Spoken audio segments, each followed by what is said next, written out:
Hi, Falcon fans. Welcome to another edition of Bowling Green Falcon Hockey Weekly. I'm Ryan Vallon here with head coach Chris Bergeron. Thank you very much for sitting down.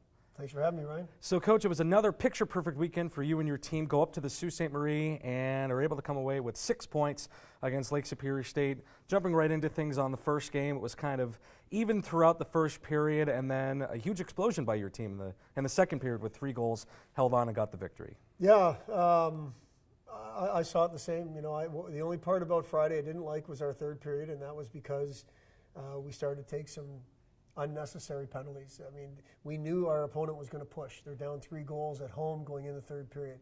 We took a penalty late in the second period, so about a minute 20, minute 25 to kill starting the third. We killed that off. Then it went power play, power play, power play for Lake Superior 3 in a row. So for 7.5 minutes of the third period, we're short. And then they pulled their goalie at 3 minutes and 30 seconds left in the game. So basically for 12 minutes of the third, we're down a man. That was self-created, but based on our opponent pushing really hard and us hooking and holding and taking those type of penalties. So that's the only part about the game that I didn't like on Friday. Really liked the result, really liked the second period, liked the fact that we started okay, although we were down 1-0 and 2-1 in that first. So lots of things to be good with after Friday night. Moving on to the next night, your first period on the Saturday night game was almost a carbon copy of what happened on the second period the previous night, 3 goals, and then once again held on and got the victory. Yeah, and that's, we look back at Saturday and say there's a period I didn't like. I love the first, 3-0 after the first period. I thought it was a really good start for our team and could have been more. And then we have a breakaway at the beginning of the second to make it 4-0. And I think at 4-0, it's over. And a tribute to Lake Superior, didn't score on the breakaway. They earn a goal, and then we go on the power play thinking, okay, we'll stop this momentum at 3-1. Not only do we not stop it, but we give up a shorthanded goal. Now it's 3-2. So we get I think the end of the second period came at a good time for us. Stop that momentum. Let's right this ship. Let's understand it's a 1-goal lead on the road, 20 minutes away from the victory. And I thought the third period was pretty good. There was 4 chances each way as far as we had it graded out. Kind of a quiet period, which is exactly what we want on the road with the lead.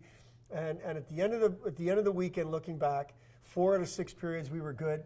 Our process both nights was good. Special teams are pretty good. So lots of reasons to be happy with the weekend, not overlooking the fact we got 2 wins, which is never easy to do in Lake Superior. Both games in net started by Ryan Bednard. So how did you think Bednard played in the crease? I thought he played well. You know, he's a guy that's a pretty calm guy. I mean, the game on Friday started off a little bit weird for him. 2 goals early, both of them not great bounces for him, but I thought he settled down and played pretty well. And Saturday I thought he played well. I mean, obviously we have a great first period for him, and then we leave him out to dry a little bit in the second.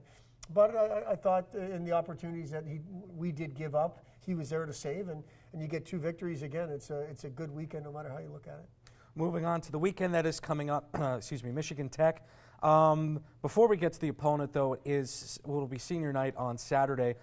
First, talk about the impact that your seniors have had over the course of their 4 years. Yeah, all 4 of these guys came into a program and committed to a program that there was some questions, at least from a perception standpoint. They're definitely leaving this place better than they found it. They're walking away with degrees. They're 4 guys that we're extremely proud of. And the impact they've made on the ice, in this community, on this campus, is exactly what we expect from our players. So really proud for these 4 guys. Obviously, always a bittersweet weekend when you're saying goodbye, but you're celebrating as well. And the other thing that's a little bit not normal is there's still lots of hockey to play. This is not the last weekend by a long shot, but it's our last home game from a regular season standpoint, and we're going to celebrate them, and they deserve it. And then lastly for you, Coach, now the opponent coming in this week, Michigan Tech, they're probably going to be a little bit hungry after they themselves got swept in Ferris State. And Michigan Tech's a familiar opponent. This will be times 4 and 5 that you played them this season since the GLI. Yeah, and they were the last team we played last year in the WCHA championship game. They're a team we know.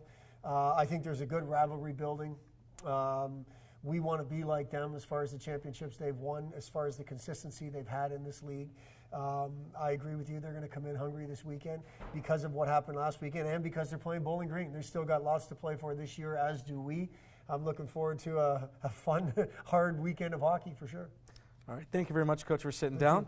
And, of course, you can catch both games on the Falcon Radio Network or on WCHO.TV. I will have you covered for both games starting 7:37 on Friday, 7:07 on Saturday night. And don't forget to follow BG Falcon Hockey on Twitter and Instagram with the handle @BG Falcon Hockey. And we'll talk to you next week. Thank you very much.